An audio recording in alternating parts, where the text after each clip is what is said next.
Welcome to student family. नमस्कार दोस्तों, स्वागत है आप सभी दोस्तों को स्टूडेंट फैमिली में। दोस्तों आज का जो हमारा टॉपिक्स रहेगा दोस्तों वह है महेश कुमार वनमल के जो बुक है एनसीईआरटी सार संग्रह वन लाइनर, जो कि किसी भी एग्ज़ाम के लिए एकदम मोस्ट इम्पोर्टेंट बुक है और बहुत ही अच्छी बुक है दोस्तों। और इस बुक से आपको बस वो क्वेश्चन आपको प्रोवाइड करवाए गए हैं जो आपके एग्ज़ाम के लेवल देख के वो बहुत ही एग्ज़ाम के बेस से बहुत ही इम्पोर्टेंट क्वेश्चन है। तो देख सकते हैं आज का जो हमारा टॉपिक्स है वो है दोस्तों आधुनिक भारत का इतिहास। आज के इस टॉपिक्स में हम कवर करेंगे आधुनिक भारत इतिहास का जो पहला टॉपिक्स है वो क्या है दोस्तों, तो यूरोपीय कंपनी का आगमन। तो आज पूरे हम यूरोपीय कंपनी के आगमन से जो भी मोस्ट इम्पोर्टेंट क्वेश्चन है तो आज के इस वीडियो में हम कवर करने वाले हैं। तो चलते हैं क्वेश्चन की ओर दोस्तों। देखिए हमारे यहाँ पर देख सकते हैं कि व्यापार हेतु समुद्री मार्ग से भारत आने वाले प्रथम यूरोपीय कौन थे दोस्तों, तो वो थे पुर्तगाली। सबसे पहले भारत जो व्यापार करने के लिए आए थे वो थे पुर्तगाली थे। यूरोप से भारत आने के लिए समुद्री मार्ग की खोज किसके द्वारा किया गया था, तो वो किया गया था वास्को डी गामा के द्वारा किया था। और भारत वो जो है 17 मई 1498 को ये क्या किए, तो भारत पहुँच गए दोस्तों। इसके बाद देख सकते हैं यहाँ पर दोस्तों कि कालीकट बंदरगाह के तट पर किसने वास्को डी गामा का स्वागत किया। जब वास्को डी गामा कालीकट के बंदरगाह पे पहुंचे तो वहां के राजा थे जमोरिन और उसने क्या किया था, उसका स्वागत किया था दोस्तों। अब देखिए पुर्तगालियों ने भारत में सर्वप्रथम अपनी व्यापारिक कोठी कहाँ स्थापित की, मतलब पहला फैक्ट्री वो जो है पुर्तगाली जब आए तो वो कहाँ पर स्थापित किए, कोची में किए दोस्तों। कहाँ, कोची में किए थे, कोची केरल में किए थे दोस्तों। इसके बाद क्या है देख सकते हैं यहाँ पे आगे इस पर देख सकते हैं यहाँ पे देखिए यहाँ पर पुर्तगाली उपनिवेश प्रथम वायसराय भारत में कौन नियुक्त हुआ था। जब यहाँ पर उनका फैक्ट्री बैठ गया तो पुर्तगालियों का जो पहला वायसराय के रूप में आया था दोस्तों वो थे फ्रांसिस्को द अल्मीरा, जो 1505 में आए थे। तो याद रखिएगा, कभी कभी पूछ दिया जाता है कि कब आए थे, तो 1505 में आए थे। अब देख सकते हैं यहाँ पे दोस्तों आगे कि देखिए यहाँ पे दोस्तों कि भारत में तंबाकू और प्रिंटिंग प्रेस का जो प्रारंभ किया था, देख सकते हैं भारत में तंबाकू एवं प्रिंटिंग प्रेस का जो प्रारंभ किया था वो किसने किया था दोस्तों, पुर्तगालियों के द्वारा किया गया था। और प्रथम प्रिंटिंग प्रेस आपको स्थापना जो किया था वो 1556 में गोवा में कराए थे। तो याद रखिएगा भारत में प्रथम प्रिंटिंग प्रेस जो स्थापना करवाए थे वो करवाए थे पुर्तगालियों ने क्या करवाए थे, और कब करवाए थे, 1556 में करवाए थे और गोवा में करवाए थे। और तंबाकू खेती की जो है प्रारंभ भारत में जो है वो पुर्तगालियों के द्वारा किया गया था। इसके बाद देखिए हिंद महासागर में व्यापार को नियंत्रण करने के लिए शांत या नीले जल की नीति, मोस्ट इंपोर्टेंट क्वेश्चन है दोस्तों। तो किसने लागू किया था दोस्तों, तो वो था फ्रांसिस्को अल्मीडा। किसने किया था, फ्रांसिस्को द अल्मीडा ने किया था। तो इसको याद रखिएगा, बहुत ही आपको बेनिफिट देने वाले हैं। इस बात देखिए दोस्तों आगे यहाँ पर है कुछ जो खोज करता है विभिन्न देशों की, जो खोज करता है जो कभी कभी हमारे एग्जाम में पूछ ले जाते हैं, तो वो भी यहाँ पे कवर करवाए गए हैं, देख सकते हैं यहाँ पे। तो देखिए दोस्तों यहाँ पर वो उसको भी कवर करवाए गए हैं। देखिए यहाँ पर विभिन्न देशों की खोज करता है इस साइड, और यहाँ पे इस साइड देख सकते हैं देश है। जैसे कि वास्को डी गामा भारत की खोज किया था, कोलंबस अमेरिका की खोज किए थे, कैप्टन जेम्स कुक किसके ऑस्ट्रेलिया की खोज किए थे, और तास्मन जो है तस्मानिया एवं न्यूजीलैंड का खोज किए थे। इसके साथ ही देख सकते हैं आपको यहाँ पर देखिए यहाँ पर बार्थोलोम्यू डियाज जो है वो केप ऑफ गुड होप की खोज किए थे, केप ऑफ गुड होप की खोज किए थे। इसके बाद देखिए केप ऑफ गुड होप क्या होता है, तो दक्षिण अफ्रीका महादेश जो है उसके निचले दक्षिणतम पॉइंट जो होता है उसका खोज किया था। अब देखिए भारत में पुर्तगाली शक्तियों का वास्तविक संस्थापक किसे माना जाता है, तो वो थे अल्बुकर्क जो है। कौन थे दोस्तों, वो थे अल्बुकर्क थे। तो याद रखिएगा कौन है वास्तविक संस्थापक, अल्बुकर्क को माना जाता है। इसके बाद किस वायसराय के काल में गोवा को पुर्तगालियों को औपचारिक मुख्यालय बनाया गया था दोस्तों, वो नीनो डी कुन्हा। कौन थे दोस्तों, नीनो डी कुन्हा के थे। इसके बाद देखिए नेक्स्ट यहाँ पे देख सकते हैं, देखिए दोस्तों कि पुर्तगालियों ने हिंद महासागर क्षेत्र में व्यापार पर नियंत्रण स्थापित करने के लिए कार्टेज आर्मेडा कापिला पद्धति को क्या किए थे, प्रारंभ किए थे। ये एक ऐसा मतलब था कि अगर आप उस रास्ते से समुद्री मार्ग में आप जाते हैं तो आपको एक समझिए कि इससे परमिशन लेना पड़ता था, उसी को कहा जाता है कार्टेज आर्मेडा कापिला सिस्टम था, जो कि पुर्तगालियों के द्वारा लागू किया गया था। इसके बाद क्या है, पुर्तगालियों के पश्चात भारत में व्यापार करने के लिए कौन आए थे दोस्तों, तो वो आए थे डच आए थे। वो कहाँ के निवासी थे, हॉलैंड। अभी उसको पहले हॉलैंड कहा जाता है और वर्तमान में उसको नीदरलैंड के नाम से जाना जाता है। अब देख सकते हैं कौन कौन से कंपनी आए और यहाँ पर किस प्रकार से आए और किस प्रकार से अपना कंपनी स्थापना किए, तो उसको हम देख लेंगे इस वीडियो में। देख सकते हैं यहाँ पे दोस्तों कि पूरे किस प्रकार से चार्ट बना के दिए हैं और बहुत ही अच्छे चार्ट है, तो इसको ध्यान से आप लोग याद रखिएगा। देख सकते हैं पहले में है पुर्तगाली ईस्ट इंडिया कंपनी। पहला में देख सकते हैं क्या है, पुर्तगाली ईस्ट इंडिया कंपनी जो है जब आए तो वो कहाँ कौन से देश के थे, पुर्तगाल के थे। और कब अपना फैक्ट्री स्थापना करता है, तो 1498 में वो अपना स्थापना करता है। और कहाँ पे करता है, कोची में करता है दोस्तों, तो याद रखिएगा। तो ये बहुत ही इंपॉर्टेंट है, तो इसको याद रखिएगा। अब देख सकते हैं दूसरा अंग्रेजी ईस्ट इंडिया कंपनी। अंग्रेजी ईस्ट इंडिया कंपनी आता है और ये ब्रिटेन के रहते हैं और ये 1600 में क्या करते हैं, अपना फैक्ट्री स्थापित करता है। और कहाँ पे करता है, सूरत में करता है दोस्तों। इसके बाद देख सकते हैं तीसरा है united East India company of Netherland, जिसको हॉलैंड कहा जाता है, जिसको आप डच भी कह सकते हैं।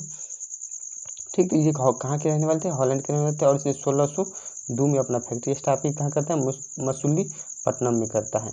इसके बाद देख सकते हैं डेनिश ईस्ट इंडिया कंपनी, जो डेनमार्क के रहने वाले, और ये 1616 में अपना फैक्ट्री स्थापना करता है। और कहाँ पे, त्रावणकोर में करता है। इसके बाद फ्रांसीसी ईस्ट इंडिया कंपनी, जो द इंडेंस वायलेंस के नाम से जाना जाता है, और ये फ्रांस के रहने वाले होते हैं। और 1664 में अपना फैक्ट्री सूरत में स्थापित करते हैं। आप देख सकते हैं उसका कंपनियों का आगमन कभी कभी आपको पूछ लिया जाता है कि किस प्रकार से आए थे, तो देख सकते हैं यहाँ पर सबसे पहले पुर्तगाली आए थे, इसके बाद देख सकते हैं डच आए थे, और इसके बाद देख सकते हैं ब्रिटिश, डेनिश, फ्रांसीसी और स्वीडिश आए थे। तो आपको ये क्रम याद होने चाहिए दोस्तों, कि कभी कभी आपको ये क्रम दे दिया जाएगा और सजाने के लिए बोल दिए जाएंगे, तो ये क्रम आपको याद रहने चाहिए। इसके साथ ही आप यहाँ पे देख सकते हैं दोस्तों, इसके साथ ही यहाँ पर देख सकते हैं कि यहाँ पर देख सकते हैं कि यूरोपीय शक्तियों में पुर्तगाली जो कंपनी है सर्वप्रथम 1498 में भारत आए, लेकिन वो सबसे अंत में जाते हैं। कब जाते हैं, तो 1661 में जाते हैं। कहने का मतलब 1661 में वो क्या होते हैं, यहाँ से इंडिया, सॉरी 1961 में वो क्या करते हैं, 1961 है यहाँ पे दोस्तों।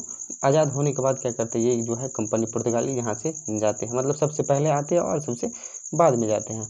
अब देख सकते हैं यहाँ पे दोस्तों कि किस प्रकार से क्वेश्चन दिया हुआ है। यहाँ पे देख सकते हैं कि किस यूरोपीय शक्ति द्वारा भारत में मसालों के निर्यात स्थान पर कपड़ों के निर्यात में प्राथमिकता तय दी गई थी। डचों के द्वारा किया गया था, कपड़ों के क्या किया था, प्राथमिकता मिला था दोस्तों। और इसके बाद देख सकते हैं कि आगे यहाँ पे भारत के साथ व्यापार के लिए सर्वप्रथम संयुक्त पूंजी कंपनी किसने प्रारंभ की, तो वो किया था, डचों ने किया था। वर्ष 1759 में बेदरा का युद्ध किन दो यूरोपीय शक्तियों के मध्य लड़ा गया था, तो वो लड़ा गया था डच और अंग्रेजों के बीच लड़ा गया था दोस्तों।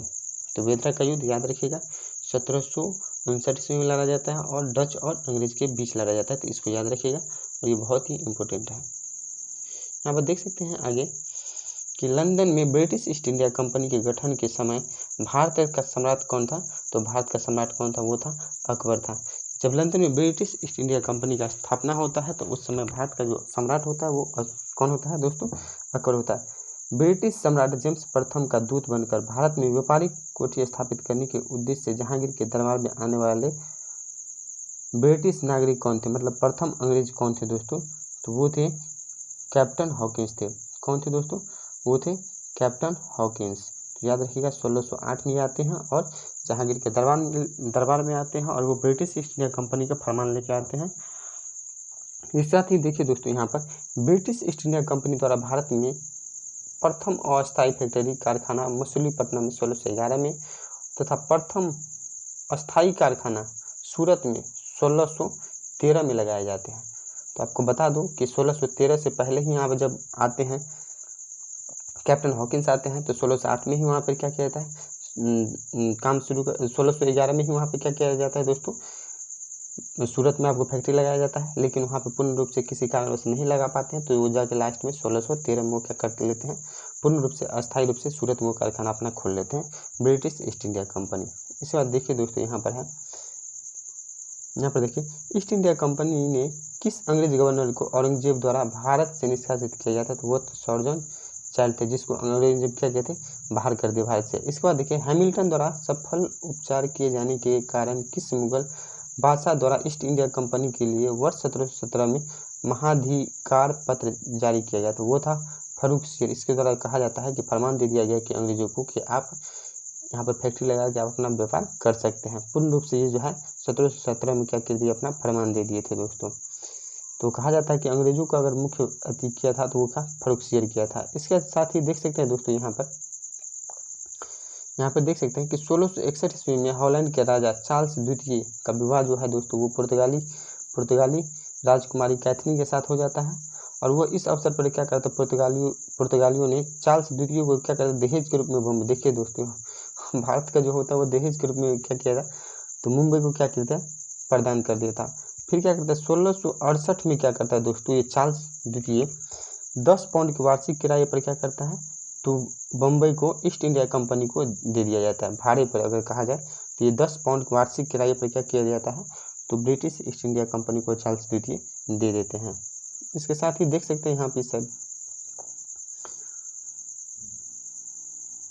देखिए दोस्तों यहाँ पर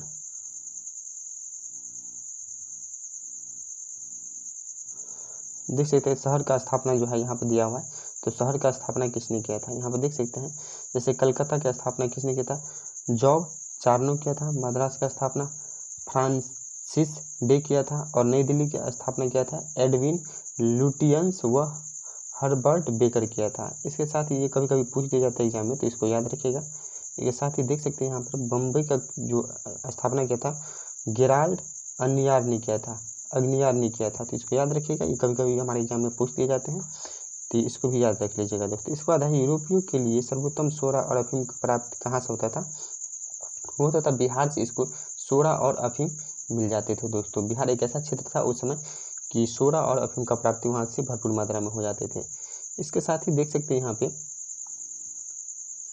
देखिए यहाँ पर वर्ष 1664 में फ्रांसीसी कंपनी की स्थापना किसके प्रयासों से की गई थी दोस्तों, तो क्या था, कोलबर्ट की सहायता से किया गया था। किसके सहायता से, कोलबर्ट की सहायता से किया गया था। इसके बाद है फ्रांसीसी कंपनी की स्थापना किसके कार्यकाल में शुरू हुए थे, तो लुई 14वें के कार्यकाल में हुआ था। मतलब फ्रांस का उस समय जो शासक था लुई 14वां था। इसके साथ ही देख सकते हैं यहाँ पे आगे कि फ्रांक करो के द्वारा भारत में सर्वप्रथम फ्रांसीसी फैक्ट्री की स्थापना कहाँ की गई थी, तो वो की गई थी सूरत में 1668 में किया गया था। कब किया गया था, 1668 में किया गया था। इसके बाद फ्रांसीसी गवर्नर डुप्ले ने पहली बार भू क्षेत्र अर्जित करने के लिए उद्देश्य से भारतीय राजाओं के विवादों में भाग लेने की नीति को आरंभ किया था। देखिए यहाँ पर सबसे प्रथम भारत राजाओं का जो विवाद होता है उसमें भाग लेने का काम किया था फ्रांसीसी गवर्नर डुप्ले ने किया था। इसके साथ ही देख सकते हैं आगे यहाँ पर जो भी क्वेश्चन है देख सकते हैं वो अपने आप में बहुत ही महत्वपूर्ण है दोस्तों। तो इसको जरूर 1-2 बार देख लीजिएगा ताकि आपके माइंड पर रिकवर हो जाएगा और ये याद रहेगा हमेशा के लिए। फ्रांसीसियों द्वारा फोर्ट लुई नामक किला कहाँ पर बनाया गया था, ये पूछा जाता है, तो पांडिचेरी में। याद रखिएगा, मोस्ट इंपोर्टेंट है। पांडिचेरी का प्रथम फ्रांसीसी गवर्नर कौन थे, तो फ्रांको मार्टिन थे। याद रखिएगा, ये उतना इंपोर्टेंट नहीं है, फिर भी याद रखिएगा इसको। इसके साथ ही देख सकते हैं यहाँ पे कि पुर्तगालियों को सौली के स्थान पर किस अंग्रेज अधिकारी ने पराजित किया था, वो थॉमस बेस्ट। वानडिवास के युद्ध 1760 में होता है और किस अंग्रेज ने किसे पराजित किया, तो वानडिवास का युद्ध जो होता है अंग्रेज और फ्रांस के बीच होता है, जिसमें फ्रांस का क्या होता है, पराजित हो जाता है, अंग्रेज क्या होता है, जीत जाते हैं। इसके बाद फ्रांस को यहाँ से निष्कासित कर दिया जाता है। इसके बाद देखिए कर्नाटक युद्ध लड़ा जाता है दोस्तों। इसके साथ ही देख सकते हैं यहाँ पर कर्नाटक युद्ध किसके मध्य लड़ा जाता है, वो अंग्रेज और फ्रांस के मध्य लड़ा जाता है।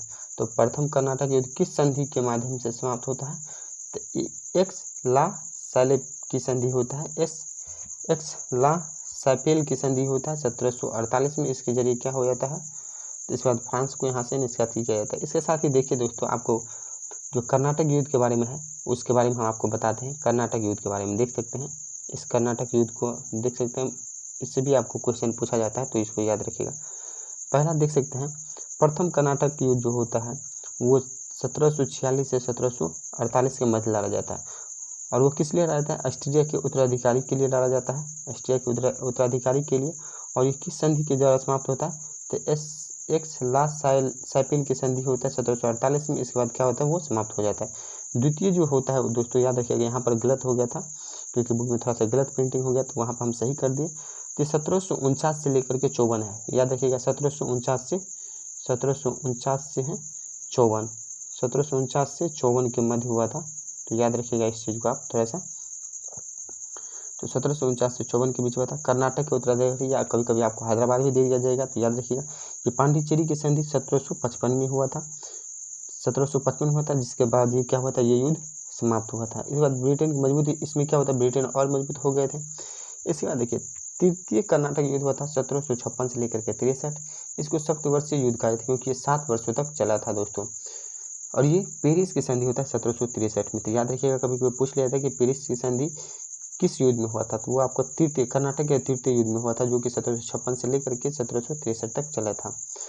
और इसमें फ्रांस का पराजय हो जाता है और इसके बाद फ्रांस यहाँ से निष्कासित कर दिए जाते हैं। इसके बाद देखिए अंग्रेज कंपनी का नाम governor and company of merchant of London training to the व ईस्ट इंडीज रखा जाता है। तो ये जो हमारा था यूरोपीय कंपनियों का आगमन, इससे मोस्ट इंपोर्टेंट आपको क्वेश्चन करवाएगा। यूरोपीय कंपनियों का आगमन से जो भी क्वेश्चन थे, इंपॉर्टेंट क्वेश्चन थे, आपने इस वीडियो में कवर किए। यदि आप लोग को ये वीडियो सीरीज अच्छा लगा है तो इसी प्रकार से आपको NCERT सार संग्रह का जो महेश कुमार वर्मल का बुक है, वो आपको आधुनिक भारत का जो भी टॉपिक्स है, जो भी आपको BPSC का मुख्य जो PT होने वाला है उस लेवल के एग्जाम का आप तैयारी करना चाहते हैं तो इस चैनल से जुड़े। और यहाँ पर आपको NCERT सार संग्रह महेश कुमार वर्मल का सारे टॉपिक्स का आपको वीडियो यहाँ पे टॉपिक्स बाय टॉपिक्स आपको यहाँ पे देखने को मिलेंगे। तो आई होप कि आप लोग को ये वीडियो अच्छा लगा हो। यदि अच्छा लगा तो मेरे चैनल को सब्सक्राइब करके बेल आइकन जरूर प्रेस कर दीजिएगा ताकि आने वाले हर वीडियो का नोटिफिकेशन आपको तक मिले। तो फिर मिलता है नेक्स्ट वीडियो में, तब तक के लिए जय हिंद दोस्तों।